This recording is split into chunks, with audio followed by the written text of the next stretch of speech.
What's going on, guys? It's Top Cheddar here with my lovely host, Betzkys. How are you doing, man? Oh, doing great, doing great.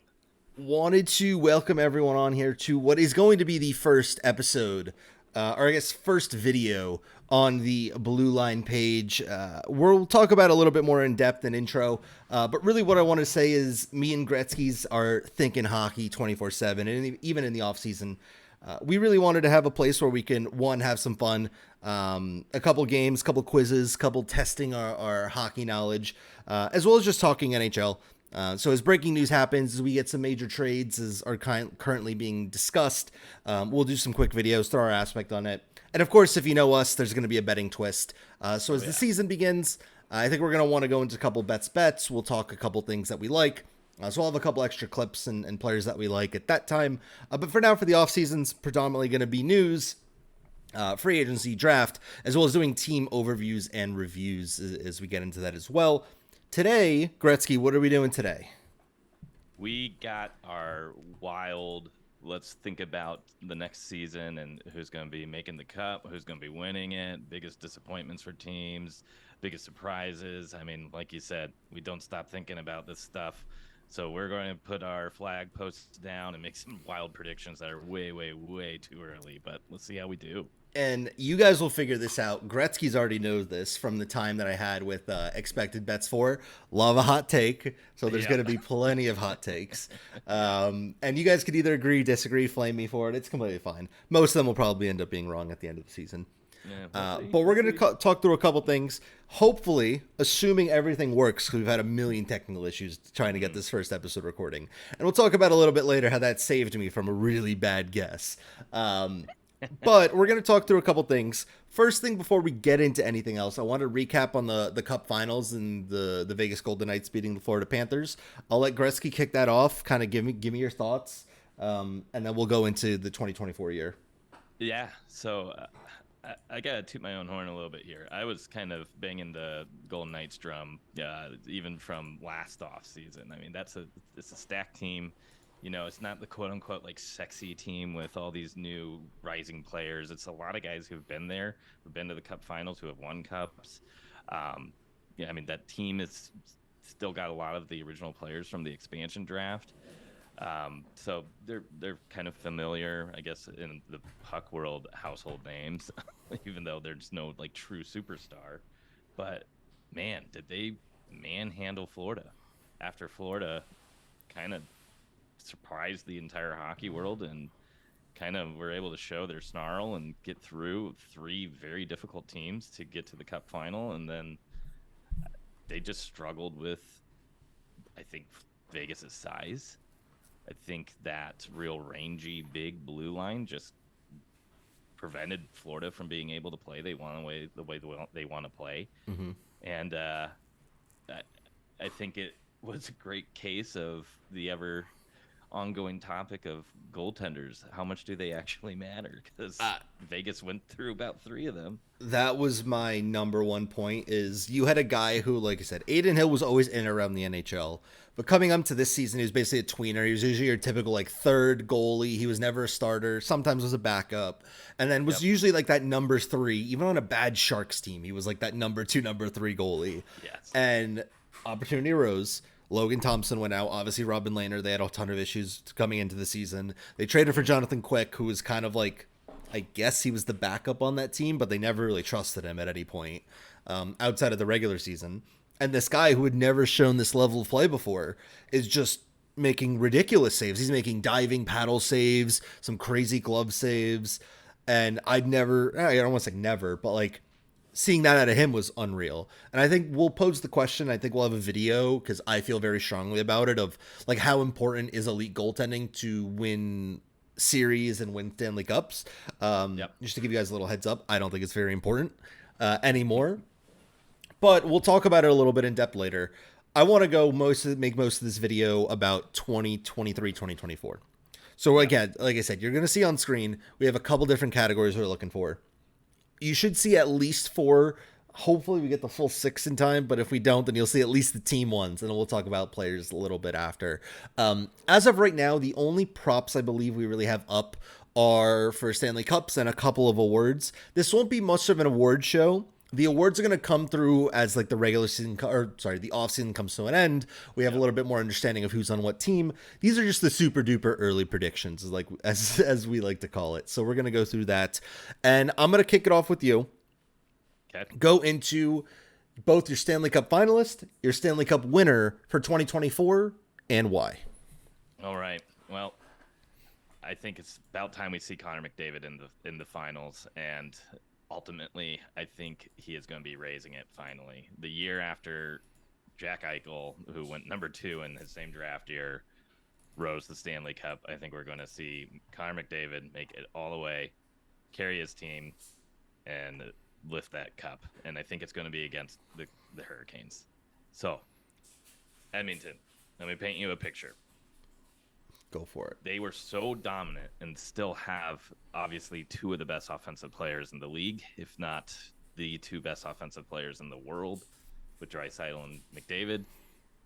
I think this cup run was an even larger wake-up call than last season's, where they lost to Colorado in the conference finals.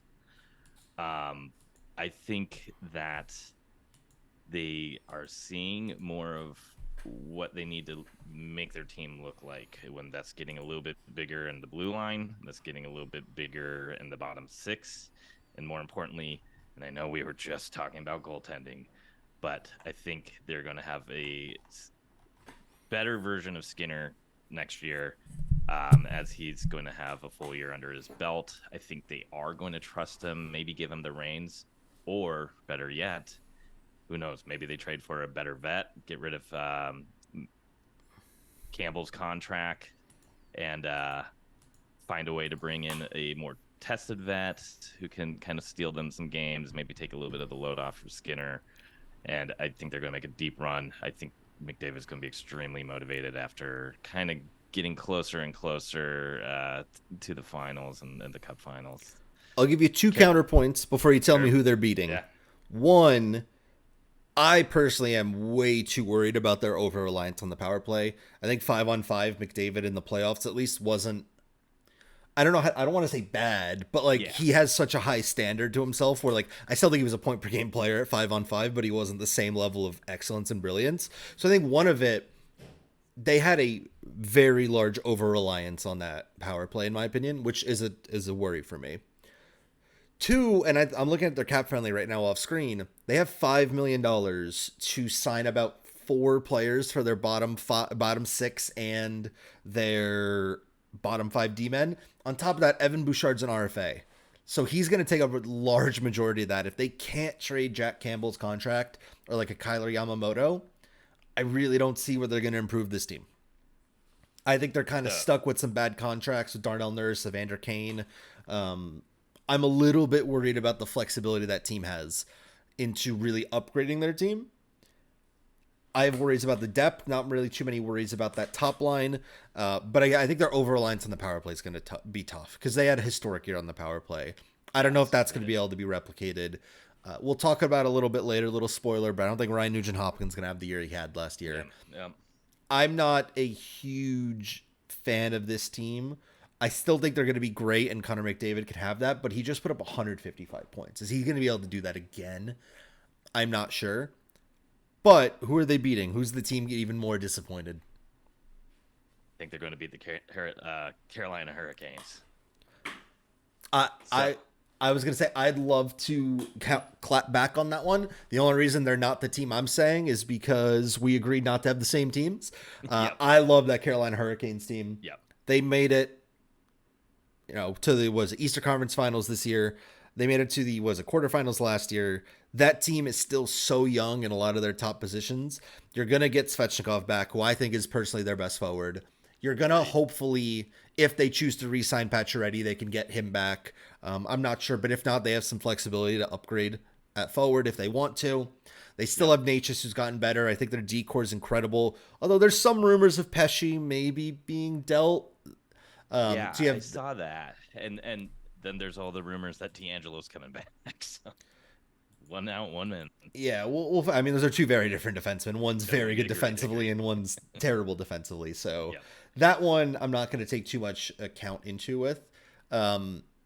My biggest question mark, and I know we said that goaltending is very iffy in the playoffs, but we've gone to the point now where both of their goalies, I guess not Kochetkov, two of the three of their goalies have had the opportunity to, what's the word I'm trying to look, have had like the opportunity to show themselves in multiple playoffs and just haven't. Yeah. Again, you can catch lightning in a bottle. You never know what's going to happen, but there's definitely some question marks there. And Yep. that's really about it. I think that team's so good. You definitely saw they come to an ability where it's like with Svechnikov out, they couldn't really score. So I think they have to add maybe a couple more depth pieces scoring wise, but I think that team's poised to be dominant for a very, very long time. I think they have a great head coach, and I like them a ton. Great prospect pool too. And yeah, like you mentioned, I mean, I think they had this whole cup run planned out in their heads. I mean, they had Pacioretty. They knew Pacioretty wasn't going to be ready for most of the season. Mm-hmm. When did he come back? He came back around February or so, only played a couple games and got injured again. Scored a hat trick like his second game back. Yeah, and I remember I even just was blown away looking at that top 9 when he first was in the roster. And then, of course, they lost Shevnikov, which was huge. And they still managed to make it to the conference finals. Yeah, I think that team's going to be really, really good. Obviously, players coming off of like an ACL injury like that, like you first have to see how he kind of comes back from it. Not every player has the most smoothest transition there. But I think with modern medicine, you're saying more and more players come back without a hitch in their game. And I don't see a reason why he wouldn't, be back to that elite player who's scoring 40 goals, giving you a point per game. Could even play penalty kill, power play. He's kind of like a full tool player here. He's physical. He's got snarl. Like I personally think he's better than Sebastian Aho, although Aho might be more complete in terms of all around game. So I'd have to agree, but Chev is definitely kind of the engine that helps that entire top 9 role. Now I have 2. The first one you guys are going to call me a homer for, but I just needed a team to talk about. And again, I think the Hurricanes were going to be my team, but I'm going to go with my hometown New Jersey Devils as one of them. However, I am going to have them coming up as finalists, not the winners, because there's a team that I really, really like, and I got a funny story about them as well. With the Devils, I just think you had a young team who just was not I don't want to say not prepared, but I think they had their first taste. There's a lot of stuff you have to learn. I think a lot of our offensive players, it took them until game 4 or 5 in that Carolina series to really start breaking out, like Nico finally getting points, Timo finally scoring. Like it took him a little bit of time. And same thing with Jesper. Well, I think he had like 8 points in 12 games. I think that's going to get better. We have 2 of the top 4 prospects in the NHL, both on the defensive side coming in. And even if we choose, depending on if we want to do it, we have a lot of cap flexibility. About $27 million in cap space before signing Timo. If we choose to really go all in and just hope for 1 year, we could. There's a lot of rumors of Connor Hellebuck. As a fan, I personally don't want to see it, but I don't think there's any doubt that he would make the team better. I just don't personally want to see any team spending $9 million for a goalie. But again, I'm not saying that could not turn out to be really, really good. I think the team has a lot of flexibility. I think the team can only get better. I like them. I still think they're ultimately going to fall short to what's funny enough. Me and Gretzky have had a lot of recording issues. And I mentioned this team before any type of news came out as a team that I really, really liked. Since then, now it's looking like they're going to get Pierre-Luc Dubois. I just saw a tweet saying that they're just finalizing an extension before the deal's made final. It's the LA Kings. Yeah. I am in love with this LA Kings team. I've been in love with this LA Kings team for a pretty long time now. They looked good. They took the Oilers, 6 or 7 games to finally eliminate them? I forget now which one it was. I know it was 7 games last year, but I forget if it was 6 or 7 this year. I think it was 6, but either way, I would say they were a very different team this year compared to last year by the time they got to the playoffs. And they're so young. I know Kopitar and Doughty aren't, but outside of that, a lot of their main guys that you're looking at getting any type of offense from, Kempe just had a huge breakout year, and I think he could only get better. Fiala is only 26, and he's already one of their better forwards. He was struggling with some injury issues. Philip Deneau, I think he's about to turn 30, but he's still not like at that older stage. You get Pierre-Luc Dubois in there, who I think would then almost make Deneau even scarier, because now Deneau's Yeah, full. because he would be their third line He center. no longer needs to have like an offensive or as much offensive impact. He's just purely become the Jordan Staal role and just shut down the opposing team's top line. Not to mention Dubois is just annoying to play against. He's a perfect playoff player. Tony's going to be a perfect playoff guy. Yep. And they're so young. You have guys like Kaliev. You got guys like Byfield. Again, I'm not sure if they're going to be included in this deal. At this point, nothing's been announced yet. So we just don't know what we don't know. So some of those players may go. But I think they're a young team. I think they're better in goal now than they were last year with Korpisalo kind of settling in. They re-signed Gavrikov. They traded Dursey away, which could be a cat move. Go ahead. And the other thing it does is it opens a spot for Brandt Clark, who I know they love, and he's more of a complete version of Dursey. So if Dursey's kind of that offensive defenseman that's able to get the puck out of the zone quick to help the transition game and then net up some points, Brandt Clark is that on steroids. Yeah, and I think they just overall have such a playoff built team. If you get Pierre-Luc Dubois, you're thinking down the middle they're having three incredible centers with Kopitar, Dubois, and Deneau. You got great forwards that can play both sides of the puck. Like Victor Arvidsson had a mini breakout year this year, but he's an incredible penalty killer on top of that. You got guys like Kempe, who's on the penalty kill. Gretzky knows this. I have an absolute hard-on for teams that their top players also could play on the penalty kill. Yep. And their entire top six basically can play the penalty kill. Kopitar, Kempe, Arvidsson, maybe not Fiala as much, but Deneau's there. Dubois, I'm pretty sure, played the PK a little bit on the Jets. That's a really, really good team. I think the only thing they're missing is maybe another defenseman. Yeah. And so for my counterpoints for both your teams, Go ahead. It's a very similar one. I think it's going to matter a lot of how these young guys adapt and how quickly they're ready to perform in the playoffs. So, you brought it up for Jersey. You're adding Luke Hughes and potentially Simon Nietzsche's. Nemitz. Nemec, sorry. Do these guys perform the way they need to perform in the playoffs once they get there? Mm-hmm. Are they going to make some blunders because they're so new to it all, or are they going to be able to step up and kind of impress people right away like McCarr did? I would say two things to that as the counterpoint. One, I think Luke already had that taste, and towards the end of the Carolina series, like he was playing 25 minutes, like game 4 and game 5. He was basically rolling out with John Marino as like a top pairing defenseman. Obviously with Nemitz, we don't know, but I think a bigger part of it too is like, the guys we're mentioning, if they have breakout years, great. And if they're that good, great. But I don't think any of them are expected to be the stars in their team. They're just supposed to take them forward, right? Like Luke Hughes and some, they're not going to be on the top pair, right? Same with Brandt Clark. Like he's not going to be playing with Gavrikov and Doughty. Yeah. Not yet. Yeah. If they take that next step forward and play like stars on the second pairing, third pairing, that's even scarier. I think most of the teams, they're going to be relying on their guys, their main guys who were there this year. And those are going to be their superstars to carry them. Yeah. Definitely, and I mean, LA's got two of the best with Kopitar and Doughty. Yeah, been there, done that. I'm in a very weird phase with the Devils where I'm super optimistic for one main reason, and it's like players actually want to play for Jersey. It's like I think that's the one thing that I'd like the team to improve. It's a little bit more veteran leadership that's like been there and won it. I think we have a spot on the third line where we can maybe get like a veteran forward like that who can do it in free agency. And just seeing stuff like Connor Hellebuck's, like his main choice is he wants to go to Jersey. It's like, whether can we make money, like make the money work? It's like, what the fuck? I grew up my entire life. It's like big name free agent. He's leaving the second his contract hits. Like it just meant they're leaving. Like no one wanted to go to Jersey. And now it's like players are realizing that like this team was really good, really young, have a ton of cap space. With the cap going up, it's going to even more for them to potentially use. And I'm really, really excited. I really am. So we'll see what happens there. Again, I personally still think, I think Carolina's the favorite in the East. I do want to mention there's two teams that are very, very good that we didn't talk about. Mm-hmm. Avalanche, Bruins. You could take one of them. I'll take the other because we kind of pre-talked it.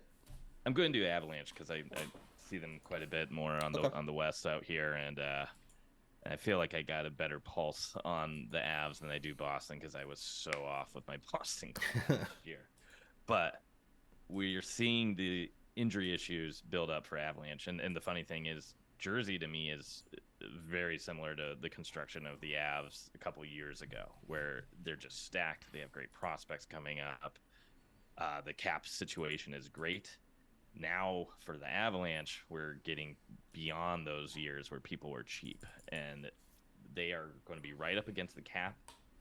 I think the biggest concern for them is Landeskog going to come back at all? Is Nichushkin going to come back at all? When will they have any clarity on either situation to begin to make moves this offseason to help actually improve their team? The Ryan Johansson move, which happened yesterday from our recording of this, I think is a decent move. It definitely helps them have a more established 2C than they did this year. But he's struggled to stay healthy. I mean, out of the bunches of centers that may become available, even like a guy like Backlund who may be out there, I don't think he's going to be the top guy they could have gotten. Now they got him for pretty much free. But, I mean, to me, it felt like a little bit of shuffling the chairs around, even though I do think he has an immediate upgrade right now. Mm-hmm. But again, if they're out of 2 top 6 forwards again, they're going to kind of have to put this, patchwork version of the Colorado Avalanche on the ice again and hope that, they get out of the first round. My worry with the Avs is depth.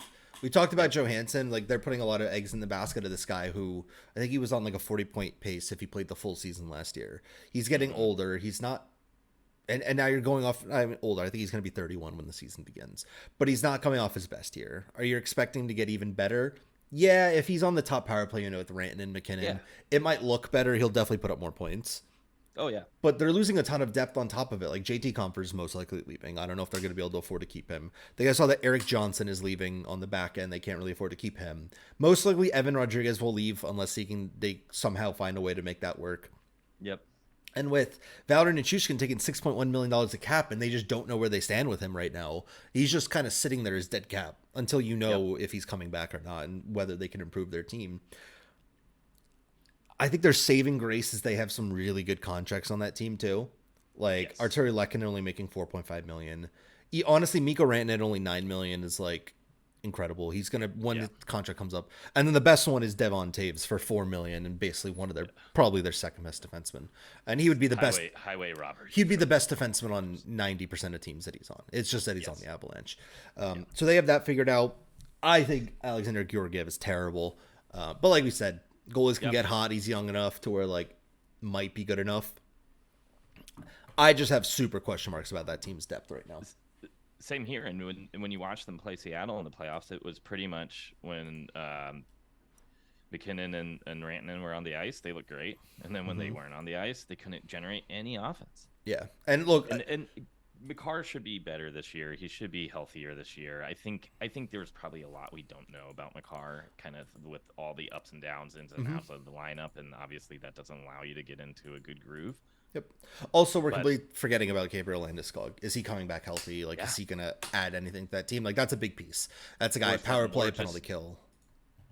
Yeah, or is that just more cap dead weight? And again, they got about a week and a half here to figure some of this stuff out if they want to make any sort of moves during free agency.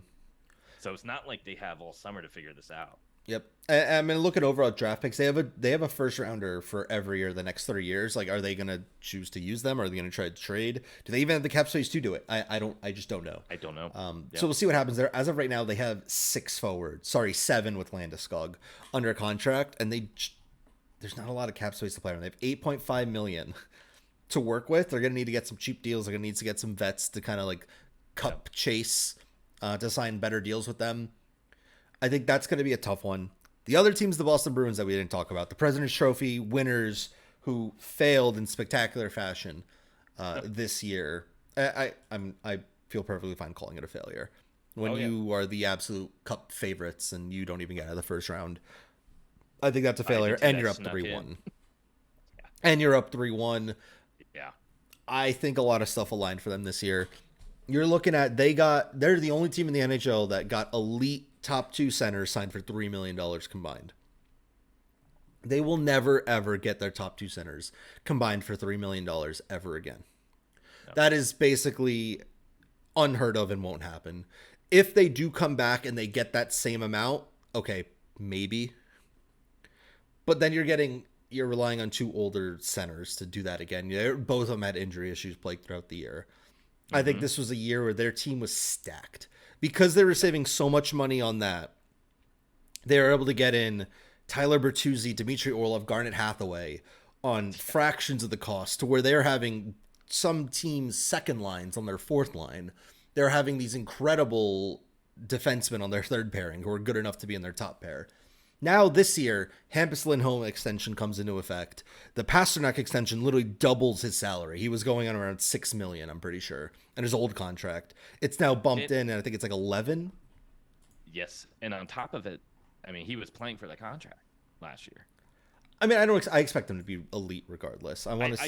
I do too. But I mean, you see it time and time again when players are playing for that next contract. There's an uptick usually. Of course, but it's not like last year was so incredibly past like his usual. Did he have his best year yet? Yes, but like he's still young. He's still getting better. I could see that happening. I'm not too worried about that. But his salary literally went up from 6.6 to 11.2.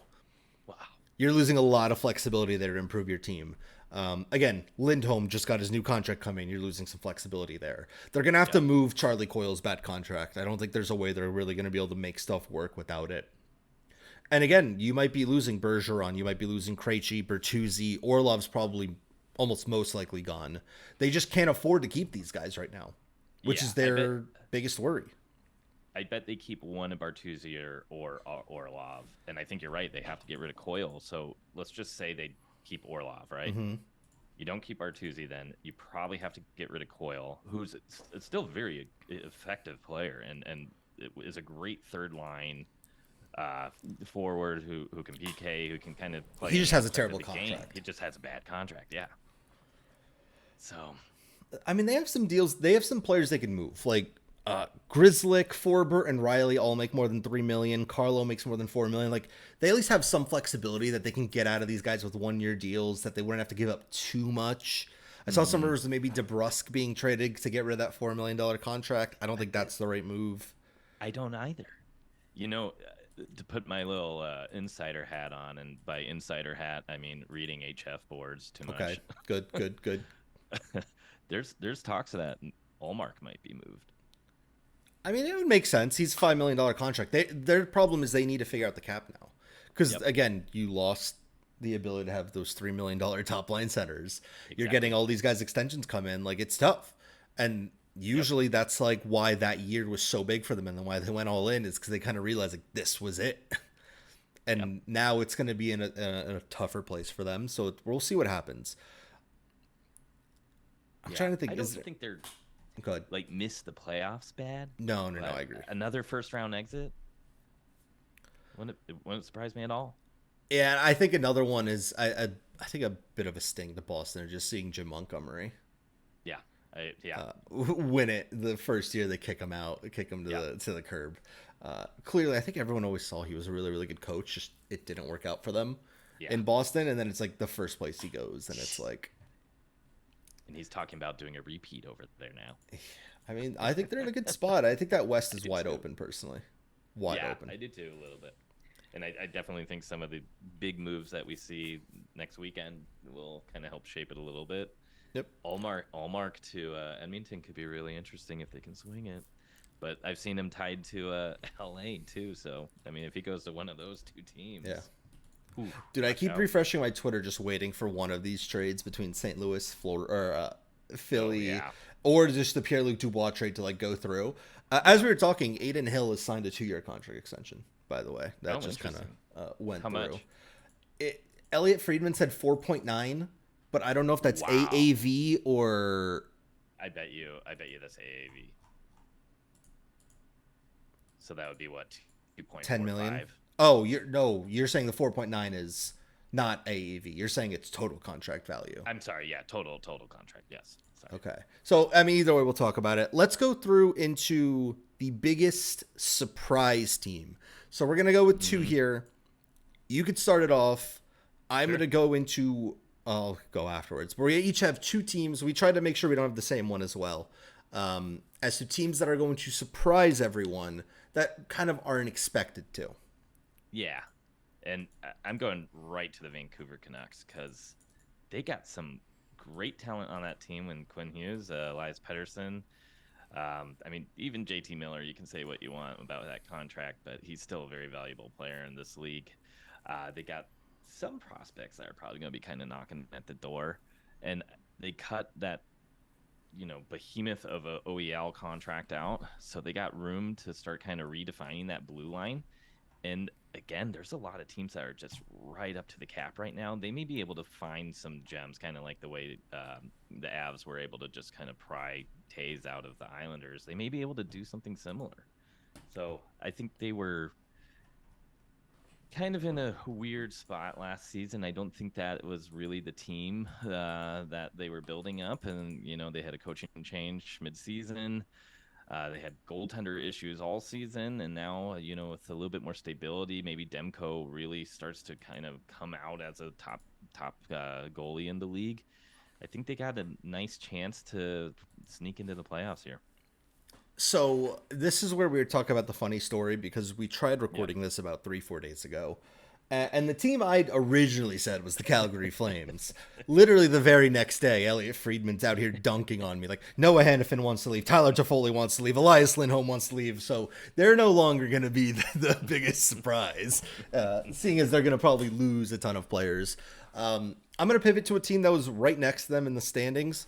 It's the Nashville Predators. They made a big move yesterday. They got rid of Ryan Johansson's contract, gives them a little bit of cap flexibility. For starters, I love Andrew Brunette. As a Devils fan, I thought he was a fantastic assistant coach. He's only ever coached as a head coach once in the NHL, and he won the Jack Adams and was the President's Trophy winning coach. I think that team had a ton of injuries last year. The only star player who I think played more than 60 games was Roman Josi. Everyone else basically played 50. Philip Forsberg played 50. You had Matt Duchene play around 50, 60. I think he played a little bit more than Forsberg. But they still have some good pieces. And what really got me about that team is they looked pretty good down the stretch with everyone hurt. They had some young guys come up. They had some guys that fit in and played really well. And for all purposes, I think Roman Josi had a down year by his standards. They still have an elite goalie in Saros. So we don't know what's going to happen with Askarov as he comes back in. But getting rid of John Hines automatically gets them at least 10 more points. Because I can't stand John Hines. And you add 10 points to what they had last year, they finished with 92. If they get 100, they're obviously going to be in the playoffs. I think there's a lot of talent on that team. I think they have a top 5 goal in the NHL in UC Saros. Yep. The only thing I'm worried about is the loss of Ekholm. Their defense now looks a little meh. It's really just McDonough and Josi. Oh, and Fabro kind of leading the way, but I think they can find some depth pieces in free agency and kind of shore that up. I think that team's going to be a lot better than people think. I definitely agree, and I love. Oh, and Tyson Barrie. Sorry, just double check. I forgot to trade from Tyson. Oh Barrie. yeah, I forgot they got him from Same. Edmonton, huh? Yep. Yeah. I completely agree. I think it was extremely impressive to see them still fighting for a playoff spot when pretty much their entire team went down, and just seeing those kids really step up. I mean, they got a nice long cup of coffee up in the league. They looked comfortable. I mean, I fell in love with Tomasino. He's been just a blast to watch. They have a nice mix of size and skill there. I mean, this is a team that's been a great organization. They draft well. Yeah, I don't think they're going to miss a beat. And on top of that, I think the Central is a little bit weaker this year than it was even last year. So. And I think they have some other good prospects that could come up. I mean, you saw guys like, I wouldn't call them prospects, but Steve Novak looked good at the end of the year. Even Juuso Parson, kind of a younger guy who kind of came back and looked pretty good. I know Joaquin Kemmel and Zachary LaRue are two young guys that are looking for. I'm not sure if they're taking that step this year, but I think I'd say Joaquin Kemmel's probably their top prospect there from what I see. They have some good young pieces that could potentially get better. Obviously, Yaroslav Askarov, if they really want to go all in and try to keep, if they decide, hey, we're going to keep Saros, I think it's more likely they trade Saros if he comes up and you get the $900,000 goalie who could do let's say 85% of the job that Saros does to begin. But I like the Preds, man. I think Andrew Burnett's going to fit like a glove there. I love that they're taking the kind of that new step with Barry Trotz as GM. Yeah. I think that team's good. Oh, sorry. I think that team got crushed by injuries last year, and I think they're just going to get better this year. Yeah, I 100% agree. And the Ryan Johansson move is definitely a signal that they're going to do something with this cap space. I mean, they're not going to just move him for free and then, not fill that void at all. So Agreed. it's going to be interesting to see what they do. I mean, I don't believe they're tied to any rumors with Philly, so that we're all right there. They're in a better spot than whatever St. Louis is trying to do. But Cool. So, well, go ahead. yeah, I mean, we just talked about some of our favorite surprises as far as teams go. How about players? Are we going to do players? I thought we were going to go into team. It's fine. We could do biggest surprise players. We'll go into the disappointments last. We'll have the disappointments kind of save their own thing. Yeah. The biggest breakout player for me that I'm going to put is one of my favorite forwards in the NHL who had a down year last year due to injuries, as well as the team kind of throwing him around, not where I think he really should have been. It's Nikolai Ehlers. Hot take. I think Nikolai Ehlers might be the best forward on that Winnipeg Jets team when fully healthy. I think he has some injury issues. But I'm saying overall, I think Kyle Connor's definitely a better goal scorer. I love Nikolai Ehlers. And he's one of the guys who are rumored not to be in the trade talks that the Winnipeg Jets have. If he does stay there, I think he's going to have a huge jump in ice time. I think he's going to be on their top line, whether it be with Perfetti. God knows what forwards are going to get back in these trades. We don't know what they're going to do at this point. I think you're going to open up a ton of ice time for him. You're going to open up a ton of opportunities for him to continue to be that top player. He pretty consistently gets 60 points every single year. What I'm basically saying is I could see him kind of bump up to like that 80 point kind of point per game player next year. I love him. I think he's good enough, serviceable defensively. I'm not saying he'll be a penalty killer, but he's a good two-way player. He will probably get you about 30 goals and pretty consistently gets you 30, 40 assists. I'm just saying he'll have a little bit of a jump up. So I think with a bump in ice time, a little bit bump in responsibility, and kind of being one of the veterans left on that team after this offseason, I think Ehlers is going to have a really, really big year. Yeah, I really like that pick. I'm going to go with Nick Suzuki, who has yet to really kind of hit that 70-point range. He had 66 last season. I think this is going to be the year he really kind of comes out as kind of that top line center. I think he's going to be very comparable to like a Sebastian Aho for this team.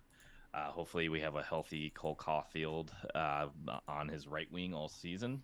I think when we have a healthy Cole Caulfield in the league, it's a more fun league, especially if you like shots on goal props. Yep. I mean, we could have Slavkovsky, who was the first overall pick in last year's draft, be on his left wing, big bruising power forward that kind of has those like unicorn qualities like Shevnikov and Rantanen. Yeah, he kind of had an up and down rookie year, and he got injured by the end of it. But we could see him having a full season on that top line with Suzuki. And I think they have some decent forward depth that they can kind of mix and figure out who clicks with him.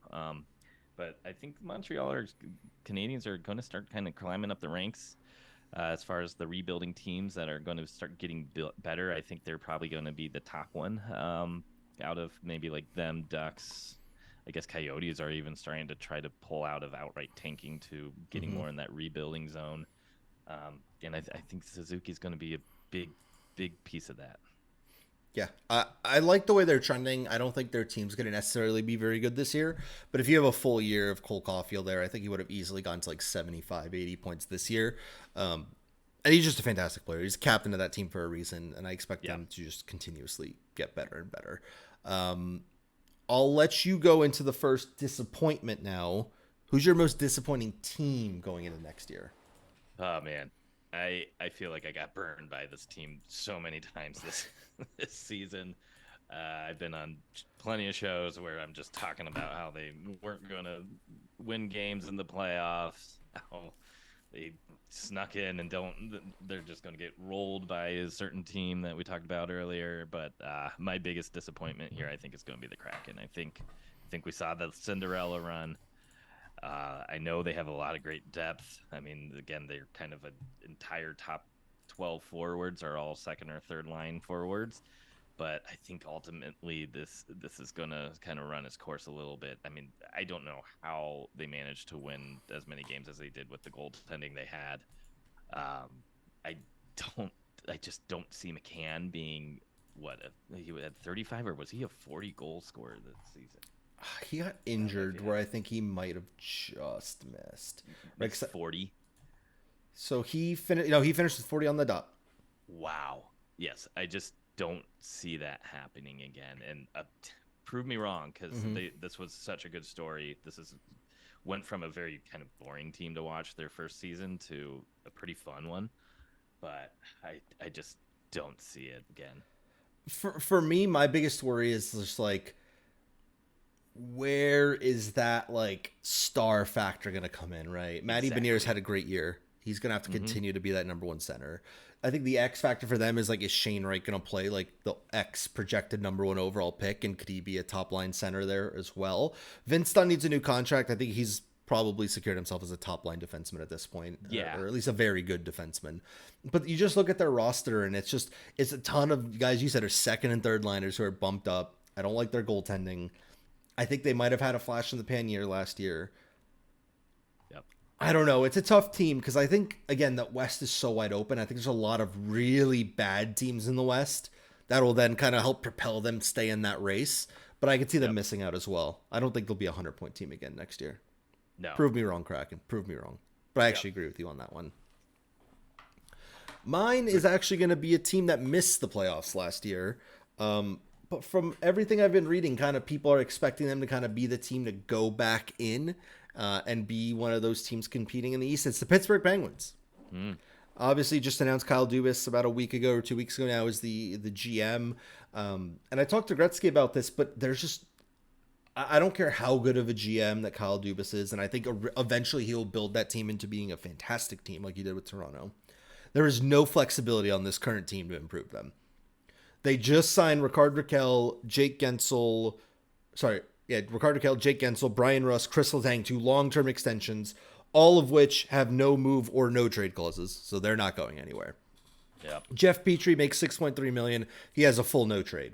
Marcus Pettersson has a no trade clause if they wanted to get rid of him. He's one of their better defensemen. I wouldn't.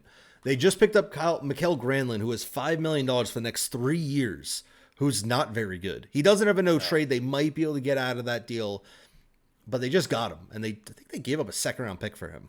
I'm pretty sure. Brian Russ just signed like an 8-year deal at $5 million with a full no-move clause, so he's not going anywhere. And he had probably a pretty down year. I think he only had like 0.5 points for him. He had like 40 points in 82 games. And you're thinking, all right, if they had a down year, they missed the playoffs. Did their star players not perform? No. They absolutely performed. Crosby had 94 points. Malkin had 83 points. Gensel had 75. And with all of that, that still wasn't enough to propel this team. I think this team has a lot of problems in depth. I think this team's a lot of problems on defense outside of Petrie, Letang, and maybe Pettersson. But even then, Petrie is overpaid for $6 million. And I think they have a ton of question marks in goal because neither Casey DeSmith nor Tristan Jarry give anyone any type of, I guess, confidence in either of them because they were really bad to the end of the year. And just overall, like, look, Jason Zucker, I think he was one of their better forwards. He's a free agent. I don't know if they're going to be able to bring him back. I think there's a lot of question marks in depth in that team. I think that's my biggest one for me. And honestly, the biggest red flag for me is that you're talking about a veteran team that has been there one.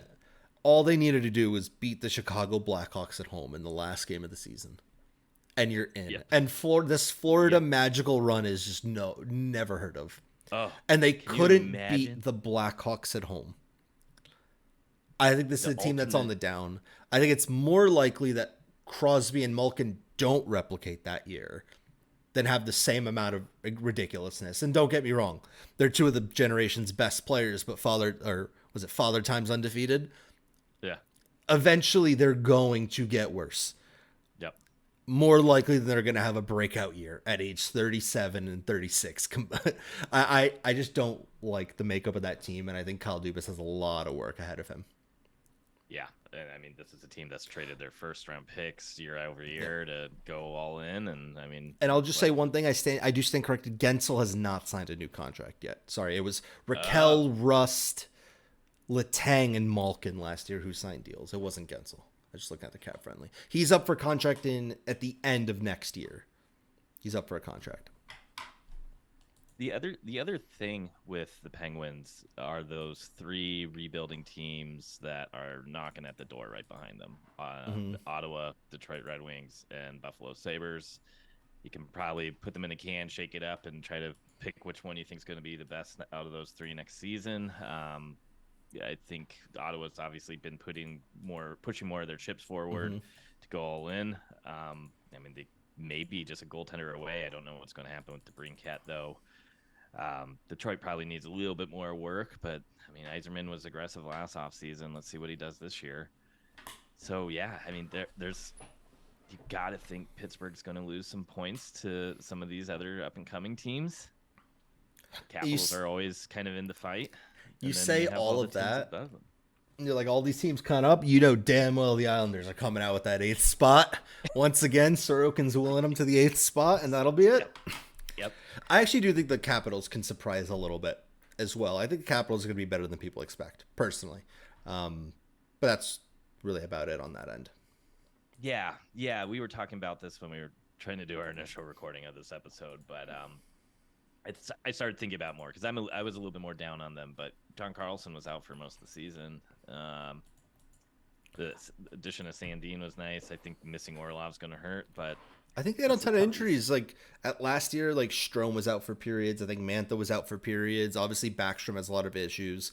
Wilson missed time. I think a lot of those guys that were injured for a majority of the season are going to come back, and I think they're going to be better next year. I really do. Yeah. And man, in 3 years when Mishkov is on their top line, it's going to be something else. We'll talk about it with the mock draft. I think we're going to try to get a mock draft episode out maybe Tuesday before the NHL draft, right? It's on Wednesday? Yep. Why is it on a Wednesday? But we might talk about that a little bit more in depth. I think we want to finish off with the one I hate talking about. Give me a player that you think is going to have a down year compared to expectations this upcoming season. I love your answer as well because you already told me, but go ahead. 1 second. I forgot who I picked. You picked Steven Stamkos, the guy who sells me a shit ton of money. So yeah. I'll never forget that name in my head. Yeah, definitely cut that part out. But I'm going to go with Steven Stamkos here. You kind of hinted at it with Crosby and Malkin of Father Time is going to have to catch up with some of these players, and we were starting to see him really kind of crack and kind of falter last year. I mean, this was a guy at the end of 2 seasons ago. He looked unstoppable, and he really kind of put that whole top line together, and he was shooting like crazy. I think he was over a point per game that year. I need to look it up real quick. He definitely was. But this year, he's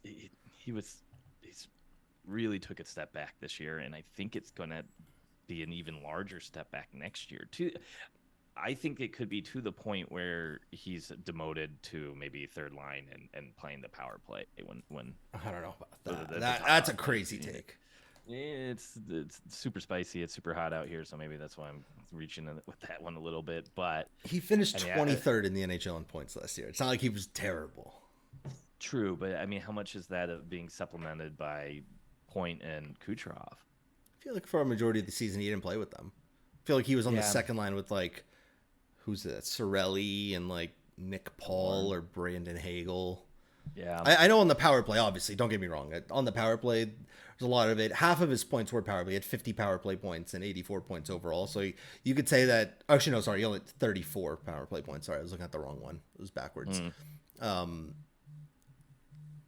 I don't know. I think Stamkos could downgrade again. It feels kind of weird that we're just picking on older players. Yeah, but don't worry. I don't have that old of a player, and I got someone that finished top 10 in the points last year. I mean, he's 30. He's not like at the age that you expect him to downgrade. Mm-hmm. My biggest disappointment is going to be Ryan Nugent-Hopkins.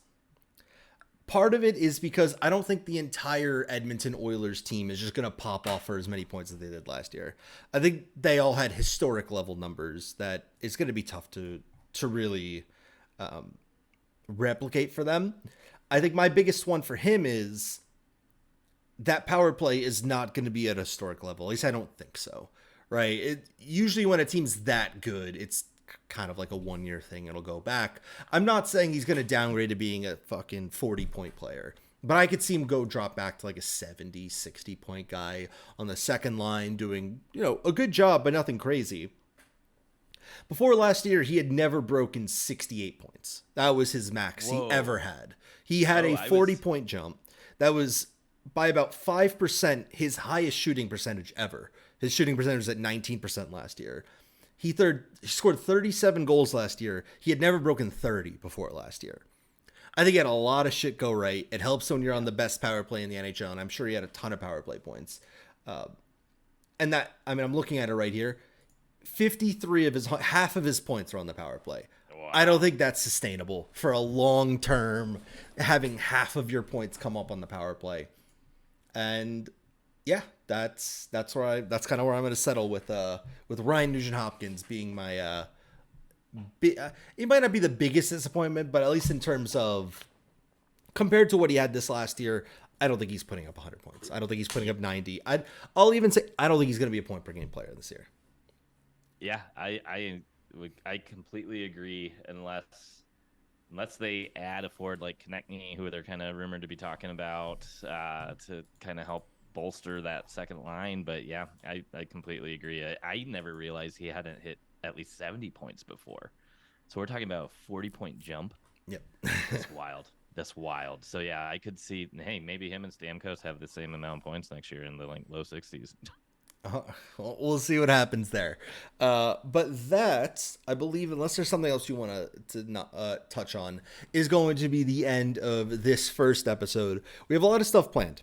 I think in the meantime, we're going to want to get at least one game out, whether it be a quiz, a list, or a Sporkle quiz, something like that we can kind of do that'll be fun and interactive this week. We're going to want to definitely do a mini mock draft / draft special for Wednesday. That'll definitely be out that we can kind of upgrade and kind of talk to what teams are going to make upgrades. I then believe, when's free agency? Saturday. First. So I want to then ideally do another episode talking on free agency and